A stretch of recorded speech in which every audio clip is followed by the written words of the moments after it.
जय श्री राम आप सभी को। ओम सूर्याय नमः। क्या आप जानते हैं कि सूर्य जो पूरी सृष्टि को प्रकाश देता है उसका जन्म कैसे हुआ था? यह एक रहस्य है जो हजारों वर्षों से वेदों में छिपा है। आज हम सुनेंगे सूर्य देव की रहस्यमय उत्पत्ति की वह कथा जिसे जानकर आप भी चकित रह जाएंगे। आज की कथा अत्यंत ज्ञानवर्धक और प्रेरणादायक है। कथा आरंभ करने से पूर्व आपसे एक विनम्र निवेदन है। शास्त्रों में कहा गया है कि कथा को अधूरा नहीं छोड़ा जाता है, अतः इसे अंत तक अवश्य सुने। तो आइए बिना किसी विलंब के आरंभ करते हैं आज की प्रेरणादायक कथा। जब अस्तित्व का कोई नाम नहीं था, जब समय का कोई अर्थ नहीं था, जब न आकाश था न धरती, उस अनंत शून्य में केवल अंधकार था, गहरा अथाह वेदी अंधकार। यह वह काल था जब स्वयं ब्रह्मांड भी अपने आदि रूप में अव्यक्त और अदृश्य अवस्था में विचरण कर रहा था। उस महाशून्य में एक दिन अचानक स्पंदन हुआ, अनंत की शक्ति का आविर्भाव हुआ और परंपरा अनुसार ब्रह्मा स्वयं अपने स्वरूप में प्रकट हुए। वह शून्य अब केवल शून्य नहीं रहा, उसमें एक बीज पड़ा, सृष्टि का आदि बीज।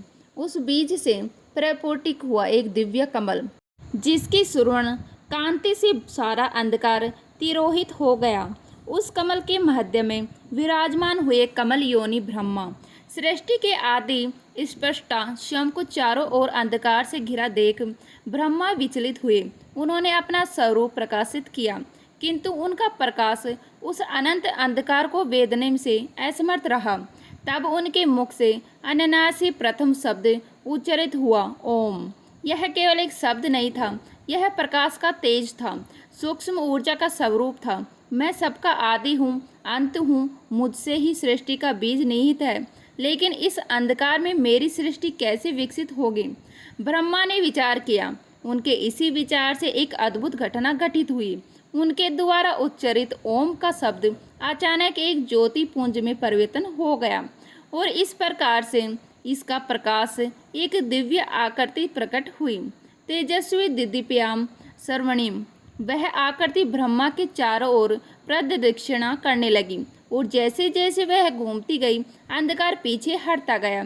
यह था सूर्य का आदि रूप, अंधकार का प्रथम विरोधी, प्रकाश का प्रथम स्रोत। ब्रह्मा ने प्रसन्न होकर कहा, तुम्हारे प्रकाश से ही मेरी सृष्टि का विस्तार होगा। तुम प्रकाश के अधिष्ठाता हो, जीवन के वाहक हो। अब से तुम्हारा नाम आदित्य होगा, जो आदि से है, जो अनादि है।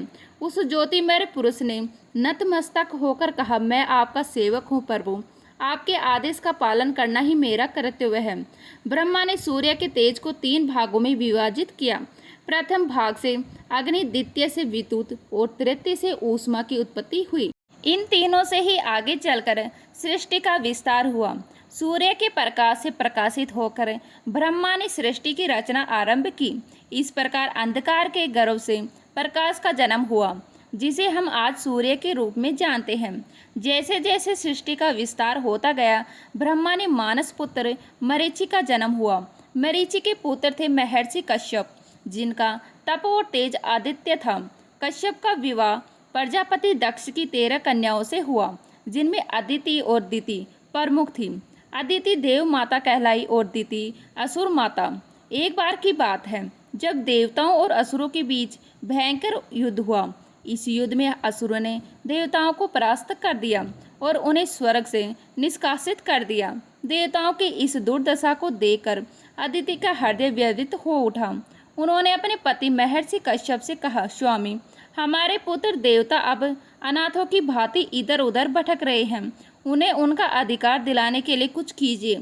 कश्यप बोले, देवी, इसका केवल एक ही उपाय है, तुम्हें कठोर तपस्या करनी होगी। यदि परमात्मा प्रसन्न हुए तो वे निश्चित ही हमारे पुत्रों की सहायता करेंगे। अदिति ने भगवान विष्णु की आराधना आरंभ की। वे निराहार रहकर एक पैर पर खड़ी होकर दिन रात श्री हरि का ध्यान करने लगी। उनकी अखंड तपस्या से प्रसन्न होकर एक दिन भगवान विष्णु प्रकट हुए। माता अदिति, तुम्हारी तपस्या से मैं अत्यंत प्रसन्न हूँ, वरदान मांगो। श्री विष्णु ने कहा। अदिति ने अत्यंत नम्रता से कहा, प्रभु, मेरे पुत्र को उनका स्वर्ग लोक वापस दिलाइए, उन्हें पुनः उनका अधिकार प्राप्त हो। विष्णु मुस्कुराए और बोले, देवी, मैं स्वयं तुम्हारे पुत्र के रूप में अवतार लूंगा और असुरों का विनाश करूंगा, तुम निश्चित रहो। अदिति ने कृतज्ञता के साथ भगवान को प्रणाम किया और अपने आश्रम लौट आई। कुछ समय पश्चात उन्हें गर्भ धारण हुआ। वह गर्भकाल अत्यंत दिव्य और अद्भुत था। पूरा आश्रम तेजस्वी प्रकाश से आलोकित रहता था, मानो स्वयं सूर्य देव धरती पर उतर आए हों। परंतु जैसे जैसे समय बीतता गया, गर्भ में स्थित शिशु का तेज इतना तीव्र होता गया कि अदिति के लिए उसे धारण करना कठिन हो गया। उनका शरीर उस अलौकिक तेज को सहन नहीं कर पा रहा था। पीड़ा से व्याकुल होकर अदिति ने अपने पति कश्यप से कहा, स्वामी, मेरे गर्भ में स्थित शिशु का तेज मेरे शरीर को जला रहा है। यह मुझसे सहन नहीं हो रहा है। कश्यप ने समाधि में स्थित होकर दिव्य दृष्टि से देखा और उन्हें सत्य का भान हुआ। उन्होंने कहा, देवी, तुम्हारे गर्भ में स्वयं सूर्य तेज विराजमान है। यह ब्रह्मा जी द्वारा उत्पन्न आदि सूर्य का अंश है, जो अब मानवीय स्वरूप में जन्म लेने जा रहा है। यह सुनकर अदिति और भी अधिक चिंतित हो उठी। कश्यप ने उन्हें धैर्य बंधाते हुए कहा, मैं अपनी मंत्र शक्ति द्वारा तुम्हारे गर्भ के तेज को कम कर देता हूँ, जिससे तुम्हें कुछ शांति प्राप्त हो सके। कश्यप ने मंत्रोच्चारण किया और अपनी योग शक्ति से अदिति के गर्भ को 2 भागों में विभाजित कर दिया। एक भाग में शिशु रहा और दूसरे में उसकी अधिकतम तेजस्विता। समय आने पर अदिति ने एक अत्यंत तेजस्वी पुत्र को जन्म दिया, जिसका संपूर्ण शरीर स्वर्णिम आभा से चमक रहा था। उसके जन्म लेते ही चारों दिशाओं में दिव्य प्रकाश फैल गया। आकाश में देव दुर्दभिया बज रही थी और देवताओं ने पुष्प वर्षा की। किंतु उसी क्षण एक विलक्षण घटना घटित हुई। जब बालक अदिति के गर्भ से बाहर आया, तब गर्भ का आधा भाग अभी भी भीतर ही रह गया था, जिसमें बालक का शेष तेज समाहित था। ऋषि कश्यप ने अपनी दिव्य दृष्टि से यह अद्भुत स्थिति देखी और प्रसव की प्रक्रिया को पूर्ण कर उसे अर्धांग को भी बाहर निकाला। इस प्रकार अदिति के गर्भ से 2 अलग अलग रूपों का जन्म हुआ, एक जीवित बालक और दूसरा तेजस्वी अंड। चूंकि वह बालक अर्ध अंड से उत्पन्न हुआ था, अतः उसका नाम पड़ा मार्थंड, अर्थात वह सूर्य जो अर्ध अंड से उत्पन्न हुआ। बालक के शरीर का अधिकांश तेज उस दूसरे भाग में समाहित था, जिसे आकाश में स्थापित किया गया, और वही तेजस्वी गोला कालांतर में सूर्य कहलाया। इस प्रकार मार्तंड सूर्य 2 रूपों में विद्यमान हुए, एक मानवीय रूप में और एक आकाशीय तेज गोलक के रूप में। उनके जन्म से ही असुर भयभीत होकर भाग खड़े हुए और देवताओं को पुनः स्वर्ग लोक प्राप्त हो गया। इस प्रकार देवी माता अदिति और महर्षि कश्यप के पुत्र रूप में मार्तंड सूर्य का नाम हुआ, जिन्हें विवस्वान के नाम से भी जाना जाता है। मार्तंड सूर्य का तेज दिन प्रतिदिन बढ़ता गया। उनके शरीर से निकलने वाली किरणें इतनी प्रखर थी कि कोई भी उनके समीप जाने का साहस नहीं कर पाता था। स्वयं माता अदिति भी उनके निकट आने से भयभीत रहती थी। सूर्यदेव अपनी इस स्थिति से अत्यंत व्यथित हो उठे। वे अकेलेपन और उपेक्षा से घिर गए थे। एक दिन भगवान शिव कैलाश से भ्रमण करते हुए इस स्थान पर पहुँचे जहाँ सूर्य ध्यान में लीन थे। शिव का ध्यान उस अलौकिक तेज की ओर गया जो सूर्य से निकल रहा था। यह कौन है जिसका तेज इतना असहनीय है? शिव ने सोचा। उन्होंने अपने तीसरे नेत्र से देखा और जाना कि यह तो स्वयं मार्तंड सूर्य है, जो अपने ही तेज से व्याकुल है। शिव ने स्नेहपूर्वक पूछा, हे मार्तंड, क्या तुम स्वयं अपने तेज से क्लांत और पीड़ित नहीं हो? सूर्य ने सिर झुकाकर उत्तर दिया, हे महादेव, मेरा तेज इतना प्रखर है कि कोई भी मेरे समीप नहीं आता है। मेरी माता भी मुझसे दूरी बनाए रखती है। मैं इस स्थिति से अत्यंत दुखी हूँ। कृपया कोई उपाय बताइए जिससे मेरा तेज संतुलित हो जाए। भगवान शिव ने करुणा से देखा और बोले, हे सूर्य, मैं तुम्हारे तेज को 3 भागों में विभाजित कर दूंगा, जिससे तुम्हारा जीवन सहज हो सकेगा और सृष्टि भी संतुलित रूप से प्रकाशित हो सकेगी। इतना कहकर शिव ने अपना त्रिशूल उठाया और सूर्य को 3 भागों में विभाजित कर दिया। एक भाग से प्रातःकाल का सूर्य, दूसरे से मध्य और तीसरे से संध्या का सूर्य प्रकट हुआ। इस प्रकार सूर्य के 3 रूप हुए, अरुणोदय, विवस्वान और अस्ताचल, जिनसे दिन के 3 काल निर्मित हुए। सृष्टि संतुलित हो गई और सूर्य का तेज सम्यय रूप से धरती को आलोकित करने लगा। पहला भाग सूर्य के मानव रूप में रहा, दूसरा भाग उस अंडे में समावित हो गया जो आकाश में स्थापित था, और तीसरा भाग पृथ्वी पर अग्नि के रूप में स्थित हुआ। अब तुम अपने मानवीय रूप में सामान्य जीवन व्यतीत कर सकोगे। शिव ने कहा, आकाश में स्थित वह अंडा संपूर्ण ब्रह्मांड को प्रकाशित करेगा और अग्नि के रूप में तुम यज्ञों में आहुति लेकर मनुष्यों की सेवा करोगे। सूर्य ने कृतज्ञता पूर्वक शिव को नमन किया। अब उनका तेज इतना सहनीय हो गया था कि लोग उनके समीप आ सकते थे। माता अदिति सबसे पहले दौड़कर अपने पुत्र से लिपट गई और उन्हें हृदय से लगा लिया। शिव द्वारा विभाजित उस दिव्य अंडे से एक अद्भुत घटना घटी। उस अंडे से एक प्रकाश पुंज निकला जो साकार होकर एक सुंदर युवक में परिवर्तित हो गया। वह युवक अत्यंत मनोहर था। उसके शरीर से तेज की किरणें प्रस्फुटित हो रही थी। यही था विवस्वान सूर्य का दिव्य प्रतिरूप, जो आकाश में स्वर्णिम रथ पर सवार होकर समस्त ब्रह्मांड को प्रकाश देने लगा। आकाश में स्थित सूर्य और पृथ्वी पर विचरण करने वाले मार्तंड दोनों एक ही आत्मा के दो भिन्न स्वरूप थे। मार्तंड सूर्य जब सामान्य जीवन जीने लगे, जबकि आकाशीय सूर्य अपने रथ पर सवार होकर प्रतिदिन पूर्व से पश्चिम की यात्रा करने लगे, जिससे दिन और रात का चक्र आरंभ हुआ। यह विभाजन सूर्य की उत्पत्ति का एक अद्भुत और रहस्यमय पक्ष था, जिससे उनका अस्तित्व दिव्य और मानवीय दोनों रूपों में विभक्त हो गया था। अब सूर्य युवा अवस्था में पहुंच गए थे। देवी अदिति और ऋषि कश्यप उनके विवाह को लेकर चिंतित हो उठे। उसी समय त्रिलोक में प्रसिद्ध देवी संज्ञा शिव शिल्पी विश्वकर्मा की पुत्री अपने तेज और सौंदर्य के लिए जानी जाती थी। एक दिन देवर्षि नारद विश्वकर्मा के भवन पहुंचे। विश्वकर्मा ने उनका आदर पूर्वक स्वागत किया और पूछा, हे देवर्षि, आपके आगमन का उद्देश्य जानना मेरे लिए सौभाग्य की बात होगी। नारद मुस्कुराए और बोले, मैं एक विशेष प्रस्ताव लेकर आया हूँ। देव माता अदिति और महर्षि कश्यप के पुत्र सूर्यदेव के लिए आपकी पुत्री संज्ञा का हाथ मांगने आया हूँ। विश्वकर्मा के मन में थोड़ी दुविधा उत्पन्न हुई। वे जानते थे कि सूर्य का तेज अत्यंत प्रखर है, भले ही वह अब विभाजित हो चुका है। क्या उनकी पुत्री वह तेज सहन कर पाएगी? परंतु सूर्य से संबंध एक गौरव की बात थी। उन्होंने संज्ञा को बुलाकर प्रस्ताव रखा। संज्ञा ने सूर्य के विषय में बहुत सुना था और सहर्ष विवाह के लिए सहमत हो गई। शुभ मुहूर्त में सूर्य और संज्ञा के विवाह संपन्न हुआ। देवताओं ने आकाश से पुष्प वर्षा की, इंद्र ने स्वागत की व्यवस्था की, अग्निदेव ने वेदी सजाई, मरुदण पवन का संचालन कर रहे थे और अप्सराएं नृत्य कर रही थी। विवाह के बाद संज्ञा सूर्य के साथ अपने नवग्रह पहुंची।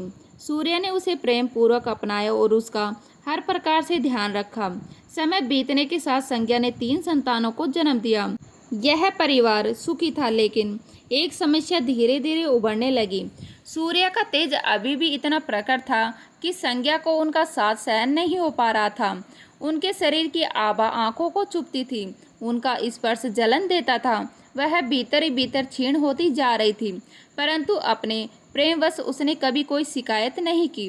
अतः एक दिन उसने निर्णय लिया, मैं अपने स्थान पर अपनी छाया को रखकर तपस्या करने जाऊंगी, जिससे मैं सूर्य के तेज को सहन करने योग्य बन सकूं।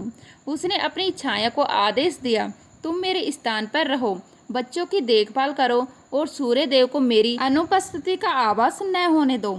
छाया ने आज्ञा का पालन किया। संज्ञा पिता के घर गई और वहां से एक दिन उत्तर दिशा की ओर वन में चली गई, जहां उसने घोड़ी का रूप धारण कर तपस्या प्रारंभ की। इधर छाया सूर्य के साथ रहने लगी।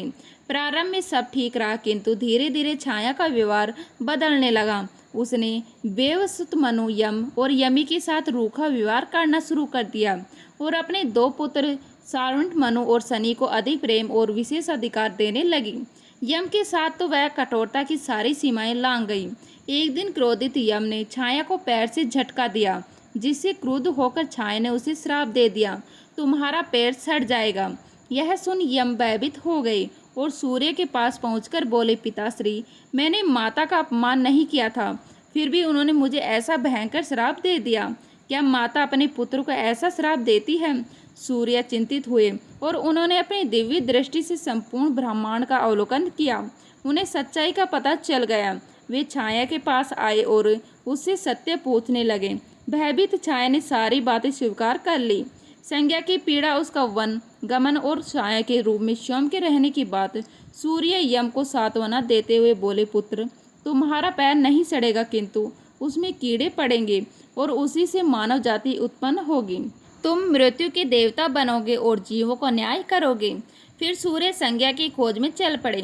वे विश्वकर्मा के पास पहुंचे, जिन्होंने बताया कि संज्ञा उत्तर दिशा में तप कर रही है। सूर्य ने भी घोड़े का रूप धारण किया और उत्तर दिशा की ओर चल पड़े। हिमालय की एक घाटी में उन्हें तपस्या करती घोड़ी रूपी संज्ञा दिखाई दी। संज्ञा उन्हें देख भागने लगी।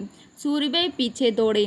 दोनों एक दूसरे के चारों ओर चक्कर काटने लगे और उसी समय उनके संयोग से अक्षनी कुमार दित्य का जन्म हुआ। सूर्य ने अपना रूप प्रकट किया। संज्ञा ने उनके चरणों में गिर पड़ी और क्षमा मांगने लगी। सूर्य ने उसे उठाया और कहा, तुमने मुझसे अपनी व्यथा क्यों नहीं कही? संज्ञा ने आंसुओं के साथ उत्तर दिया, स्वामी, मैं आपको दुखी नहीं करना चाहती थी। सूर्य उसे लेकर विश्वकर्मा के पास गए और आग्रह किया, हे देवशिल्पी, मेरा तेज कम कीजिए, जिससे मेरी पत्नी मेरे साथ रह सके। विश्वकर्मा ने एक राधी पर सूर्य को रखकर उनका तेज रगड़कर कम किया। जैसे जैसे तेज कम हुआ, सूर्य का रूप और सौम्य होता गया। उसी तेज की धूल से उन्होंने देवताओं के दिव्य अस्त्र बनाए। विष्णु का सुदर्शन चक्र, शिवजी का त्रिशूल, कुबेर की गदा, कार्तिकेय का शक्ति अस्त्र और पुष्पन विमान। यह सब देखकर संज्ञा भाव विभोर हो उठी। अब वह सूर्य के साथ सुखपूर्वक रहने लगी। विश्वकर्मा ने सूर्य को एक दिव्य रथ भेंट किया, जिसमें 7 घोड़े जुड़े थे। 7 घोड़े 7 छंदों के प्रतीक थे और उसका सारथी बनाया गया अरुण, संज्ञा का भाई। छाया को भी क्षमा कर घर में सम्मानजनक स्थान दिया गया। यम धर्मराज बने। वेव स्वस्थ मनु ने पृथ्वी पर मानव सभ्यता की नींव रखी। अक्षनी कुमार देवताओं के वेद बने। सारणिक मनु भविष्य के मनवंतर के अधिपति बने और शनि एक ग्रह के रूप में प्रतिष्ठित हुए। काल चक्र चलता रहा। सूर्य प्रतिदिन अपनी स्वर्णिक रथ पर सवार होकर पूर्व से पश्चिम की यात्रा करते रहे, जिससे दिन रात्रि का संचालन हुआ। एक दिन संज्ञा ने सूर्य से पूछा, स्वामी, क्या आप थकते नहीं? आप यह यात्रा क्यों निरंतर करते हैं? सूर्य ने गंभीरता से उत्तर दिया, प्रिय, जब तक यह सृष्टि है, मेरा कर्तव्य चलता रहेगा। मेरे रुकने से जीवन रुक जाएगा। संज्ञा ने उनके त्याग और निष्ठा को नमन किया। महर्षि व्यास ने सूर्य से ज्ञान मांगा।